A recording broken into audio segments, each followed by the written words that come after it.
जय गुरु जी। शुक्राना गुरु जी। ओम नमः शिवाय। शिव जी सदा सहाय। ओम नमः शिवाय। गुरु जी सदा सहाय। जय जय गुरु जी। संगत जी, जैसे कि डेली में आपके साथ में अब सुबह 10:30 बजे श्री शिव महापुराण से रिलेटेड जो भी है वीडियो शेयर कर रही हूँ, क्योंकि इसी बहाने सावन मास में हम भगवान शिव का गुणगान कर रहे हैं, स्मरण कर रहे हैं, उनको याद कर रहे हैं।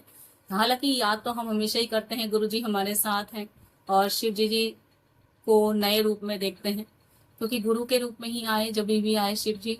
और सबसे बड़ी बात संगत जी, हमारे मन में ये होता है कि गुरु जी ने हमें ऐसा क्यों कहा कि सत्संग सुनना चाहिए, सत्संग बोलना चाहिए।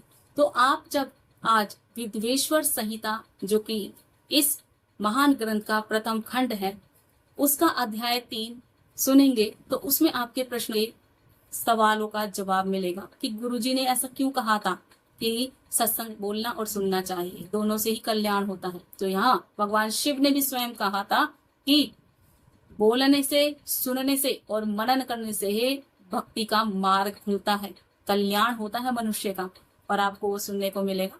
और संगत जी, आगे हम विद्वेश्वर संहिता में भगवान विष्णु और ब्रह्मा जी का संग्राम, सनत कुमार जी का और व्यास जी का संवाद, बहुत सारी चीजें सुनने को आपको मिलेगी। और बने रहिए। जय गुरु जी। शुक्राना गुरु जी। जय जय गुरु जी। चलिए हम पढ़ते हैं श्री शिव महापुराण पावन ग्रंथ। जय गुरु जी।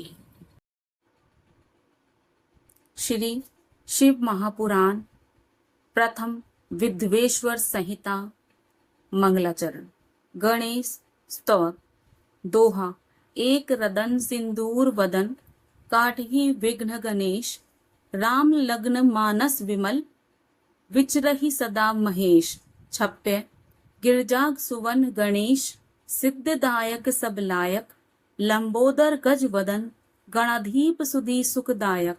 सिंदूर वदन सुजान, एक रथ शिव सुत प्यारे। पातक नाशक आदि देव, त्रिभुवन सुर न्यारे। विश्व वंद मंगल करन, दुर्बुद्धि तिमिर दिनेश जय। राम न लगन विनवत परम, नाशु कलुष कलेश भय। शिव वंदना। जय जय शिव त्रिपुरारी काम, अरि चंद्र मौली जय। जय गिरजापति नीलकंठ प्रभु आशुतोष जय। शोभित गंग तरन्न शीश, वृष पीठ चढ़ैया। भव्य भाव भर हृदय देहूं, पविमोद मठैया। नित्रशूल डमरू सहित, रमहु विषम भय हरण। राम लग्न बंदन चरण, व्याल भाल भूषण धरण। हर हर महादेव। पहला अध्याय। कथा प्रसंग। तीर्थ राज में मुनियों का विराट सम्मेलन। श्री व्यास जी कहते हैं, एक समय गंगा और कालिंदी के संगम महाक्षेत्र परम पावन प्रयाग में जब मुनियों ने अपना एक विराट सम्मेलन किया, तब महर्षि व्यास शिष्य परम पौराणिक सूत जी के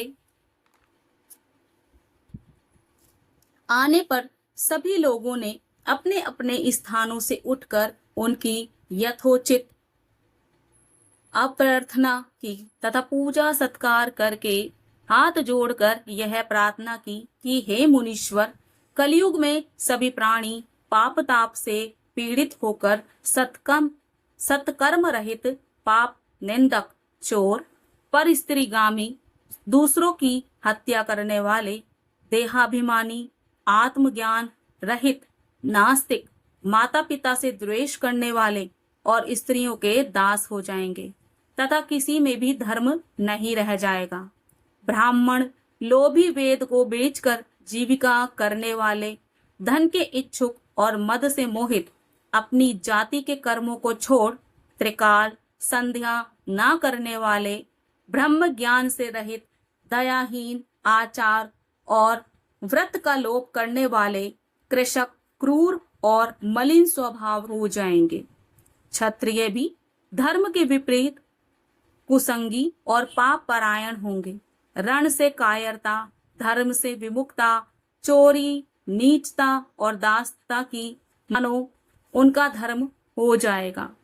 भोगों की लिप्सा और कामनियों की दासता उनके जीवन का मुख्य ध्येय होगा तथा गो सेवा और शरणागत की रक्षा से वे विरत हो जाएंगे। प्रजा पालन से दूर और जीव हिंसा में उनकी बड़ी रुचि हो जाएगी।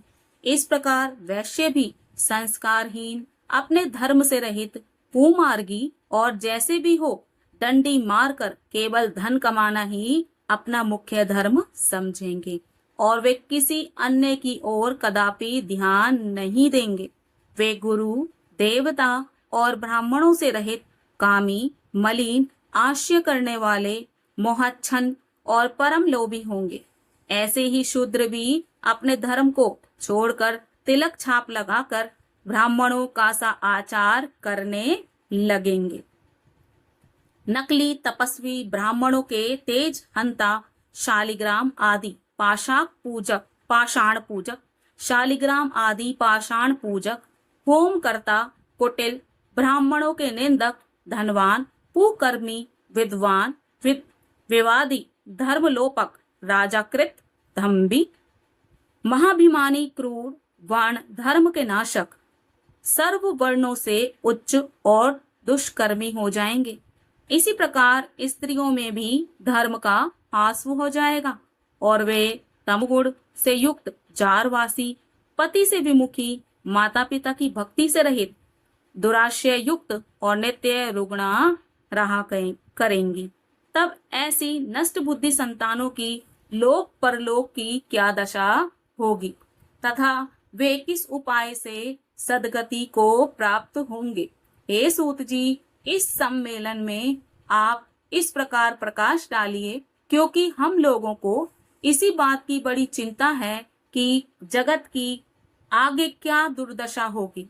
परोपकार से बढ़कर दूसरा धर्म नहीं है, अतः इसके लिए जो सर्व सिद्धांतों से मान्य हो ऐसी कोई सरल युक्ति आप बतलाने की कृपा कीजिए। व्यास जी कहते हैं कि मुनियों की ऐसी बात सुनकर परम पौराणिक सूत जी अपने मन में भगवान शंकर का ध्यान करते हुए बोले। इति शिव महापुराण विद्वेश्वर संहिता का पहला अध्याय समाप्त। जय गुरु जी, शुक्राना गुरु जी। संगत जी, यहाँ पर मन में विचार था और उसी को दूर करने के लिए इतने सारे प्रश्न उठे संतों के मन में, मुनियों के मन में, तो उन्होंने सूत जी से विचार किया। तो व्यास जी ने अनेक बातों को सुना और फिर सूत जी से विचार किया। तो जब सूत जी बोलने लगे तो उन्होंने सबसे पहले भगवान शंकर का ध्यान धरा। दूसरा अध्याय शिव पुराण की महिमा और संहिताओं के भेद। सूत जी बोले, हे मुनीश्वरों, यह आपने त्रिलोक हितकारी बड़ा अच्छा प्रश्न किया है। मैं आप सब लोगों की ऐसी रुचि देखकर श्री गुरु जी का स्मरण कर जो कहता हूँ उसे आदर सहित सुनिए। कली के पापों का नाश करने वाला परमार्थदायक शिव पुराण नामक ग्रंथ सब ग्रंथों से उत्तम और वेदांत सार का ही सर्वस्वरूप है, जिसके पढ़ने सुनने से मनुष्य सर्वोत्तम शिव गति को प्राप्त होता है। जब तक इस ग्रंथ का उदय नहीं हुआ है तभी तक कलयुग में ब्रह्म अत्याधिक पाप फैल रहे हैं।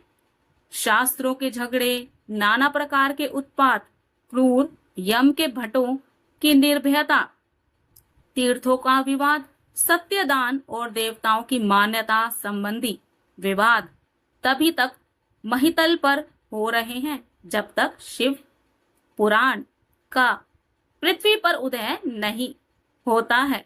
जब यह प्रत्यक्ष हो जाएगा तब शास्त्रों के परस्पर झगड़े अब आदि सभी इसी गर्जना से समाप्त हो जाएंगे, क्योंकि भगवान वेद व्यास के कहे हुए इस पुराण का बहुत महत्व है।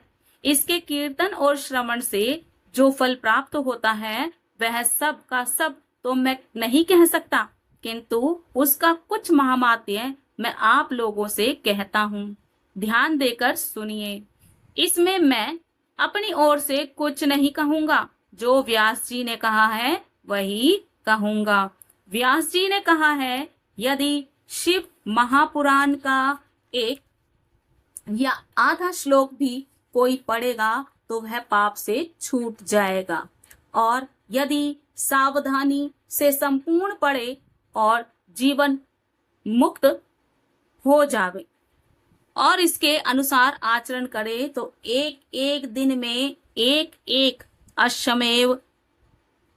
अश्वमेध का फल पावेगा। यदि कोई दूसरे भी श्री शिव महापुराण की पूजा कर दे तो वह सब देवताओं की पूजा के समान फल प्राप्त, इसमें कोई संदेह नहीं है, क्योंकि शिव संहिता नामक इस सुधा को स्वयं श्री शिव भगवान ने उपनिषद रूपी समुद्र को मथकर उसमें से निकाला है। अतः जो इसको पान करेगा वह निश्चय ही अमर हो जाएगा। यदि कोई एक मास इसे पढ़े तो ब्रह्म हत्यादिक पापों से भी वह मुक्त हो जाएगा, और शिवालय में या विल्व जो इस संहिता को पढ़ेगा वह अद्भुत लाभ प्राप्त करेगा। जो श्री भैरव जी की मूर्ति के सामने इसका 3 बार पाठ करता है उसके सभी मनोरथ पूर्ण होते हैं। यदि चतुर्थी के दिन निराहार रह विल्व के मूल में बैठकर इसको पढ़े तो शिवजी जी की पूजा के समान है, और उसकी वेदना और उसकी देवता भी पूजा करते हैं। इसमें शिवजी जी के दिए हुए अर्थ, धर्म, काम और मोक्ष चारों पदार्थों का विवेचन और उनकी प्राप्ति के उपाय तथा शिवजी जी की लीला और विज्ञान सब कुछ निहित है।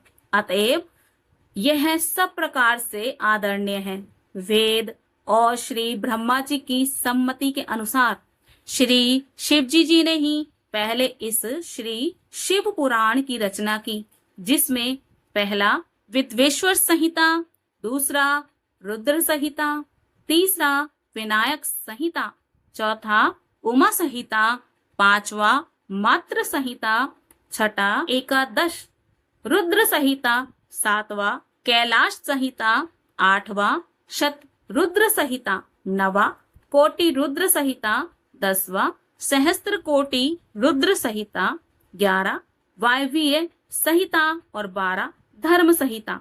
इतनी संहिताएं इस पुराण में सम्मिलित हैं। ये सभी पुण्यंतर हैं। इनमें एक विद्येश्वर, 2 रुद्र, तीसरा विनायक, ये तीनों संहिताएं 10-10 हजार तथा उमा और मात्र ये दोनों 8-8 हजार और एकादश रुद्र संहिता 13,000, कैलाश संहिता 6,000, रुद्र शतरूत 3,000, कोटि रुद्र 9,000, सहस्त्र कोटि रुद्र 11,000, वायवीय संहिता 10,000 और धर्मता 12,000।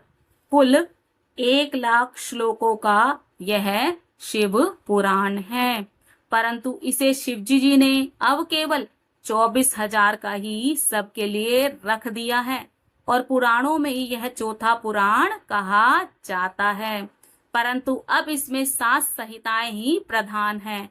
अन्यथा सृष्टि के आरंभ में शिवजी जी ने इसे 100 करोड़ श्लोकों में कहा था।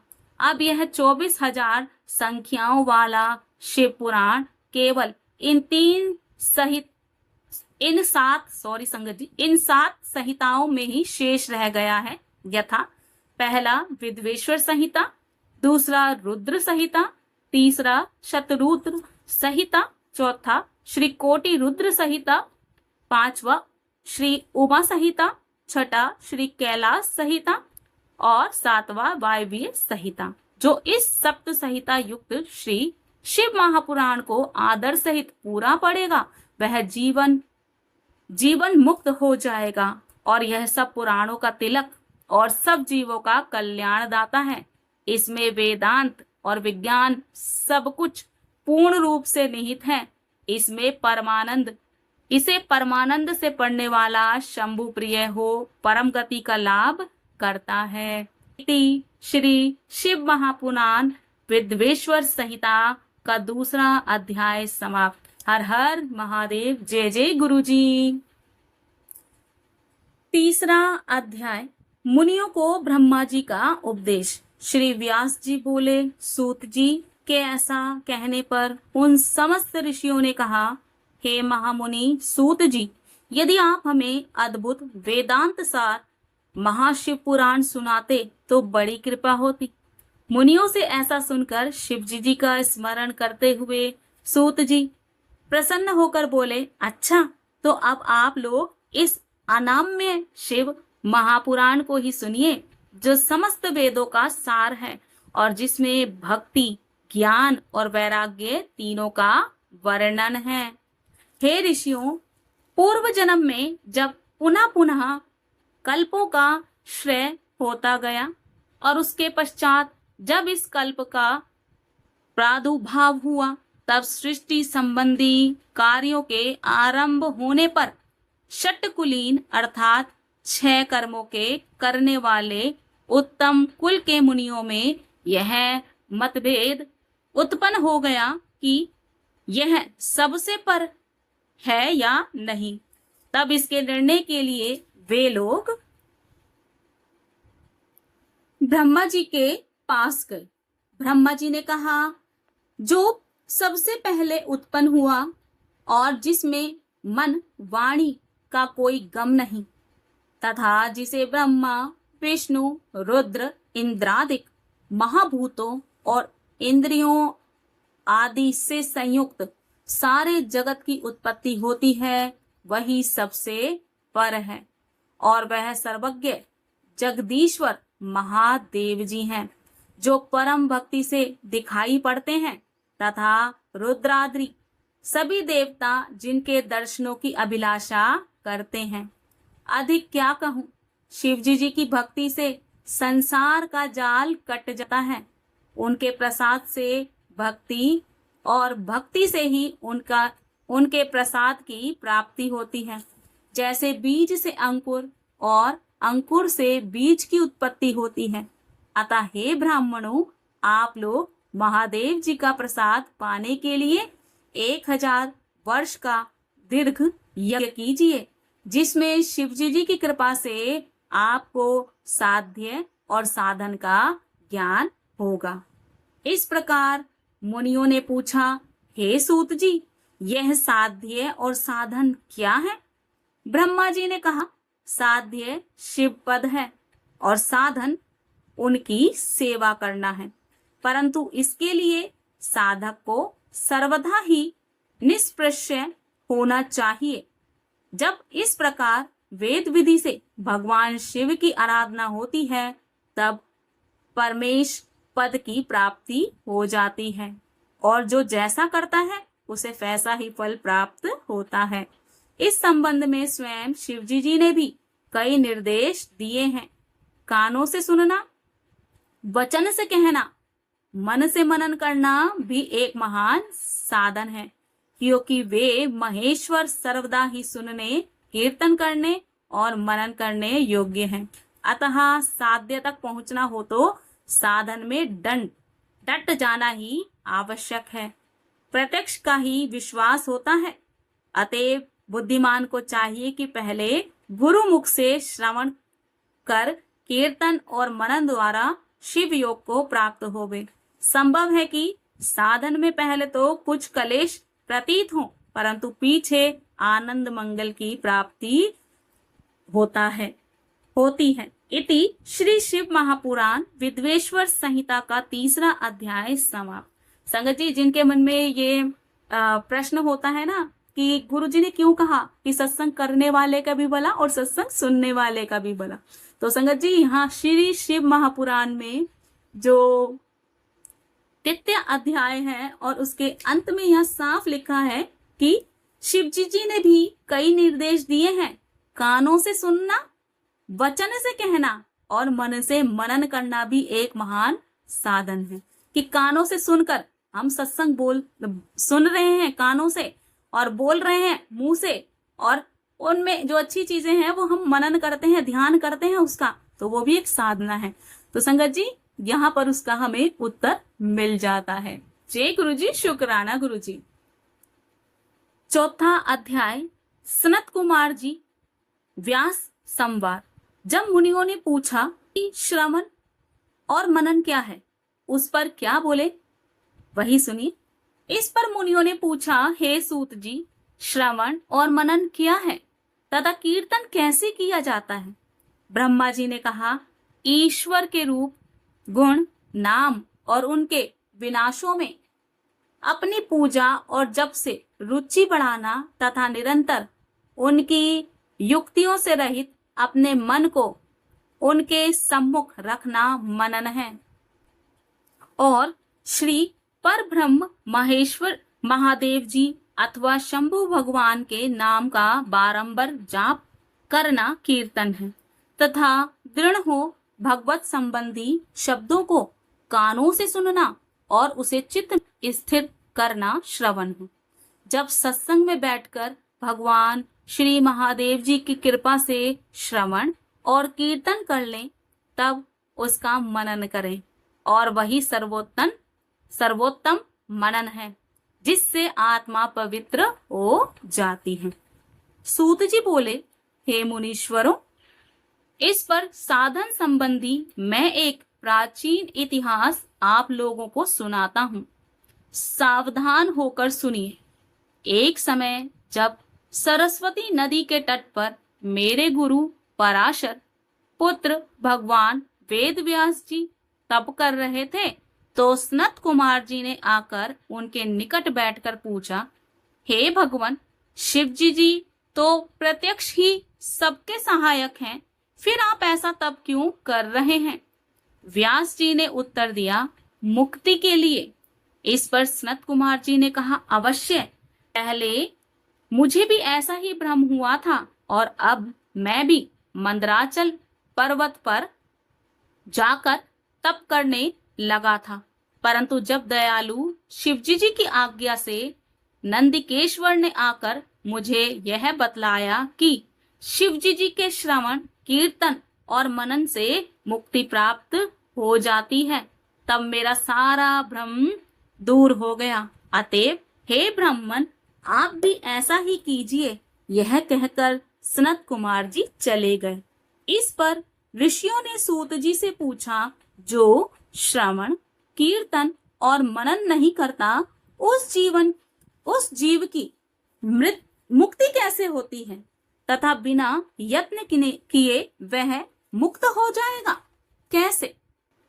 इति श्री शिव महापुराण विद्वेश्वर संहिता का 4था अध्याय समाप्त। जय गुरु जी, शुक्राना गुरु जी, हर हर महादेव। 5वां अध्याय लिंगिकेश्वर परिचय। श्री सूत जी बोले, हे ऋषियों, श्रवण, कीर्तन और मनन में आसक्त प्राणी यदि शिवजी जी के लिंग बेर की संस्थापना कर नित्य उनकी पूजा किया करे, तो भी वह संसार सागर से तर जाता है। मुनियों ने कहा, यह कैसे? बेर मात्र में ही सब देवताओं की पूजा कैसे संभव हो सकती है, और सर्वदा लिंगेश्वर के द्वारा शिवजी जी कैसे पूजे जा सकते हैं? श्री सूत जी बोले, हे मुनीश्वरों, इसके लिए भी स्वयं महादेव जी ने कहा है, किसी अन्य ने नहीं। मैंने श्री गुरु मुख से यही सुना है कि वह एक शिवजी जी ब्रह्म रूप और निष्कल अर्थात कला रहित और कला सहित भी हैं। इस निष्कल में निराकार लिंग की प्रधानता है, परंतु वे सभी कलाओं से संयुक्त हैं। इसलिए शिव का साकार बेर स्वरूप भी होता है, और इस साकार और निराकार से ही शिव ब्रह्म संज्ञक भी हो जाते हैं। इसी से लोग उनके दोनों स्वरूपों की पूजा करते हैं।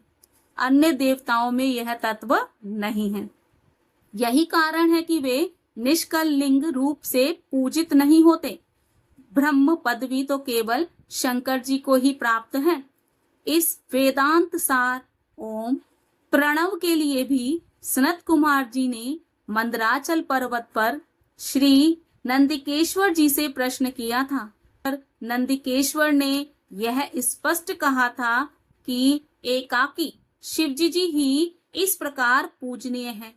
कलापूर्ण भगवान शिव का बेर पूजन लोक सम्मत है और वेद ने जिसकी आज्ञा दी है।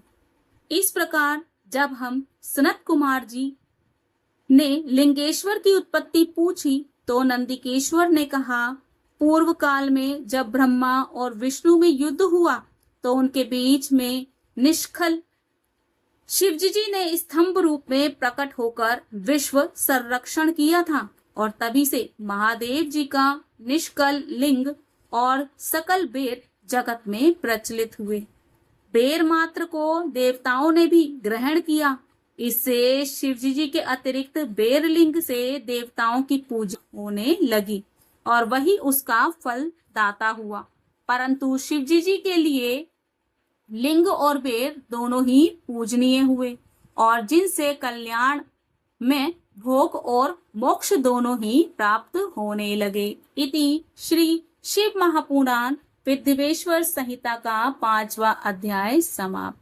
जय गुरु जी, शुक्राना जी। संगत जी, आज मैं अपनी वाणी को यही विराम दूंगी क्योंकि अध्याय अभी और हैं और कल हम पढ़ेंगे ब्रह्मा विष्णु संग्राम, शिव जी द्वारा विष्णु को स्वामित्व की प्राप्ति और भैरव जी की उत्पत्ति कैसे हुई, भगवान शिव ने ब्रह्मा जी और विष्णु को क्या ज्ञान दिया, क्या क्या उपदेश दिए, इस तरीके से कल हम वो पढ़ेंगे संगत जी।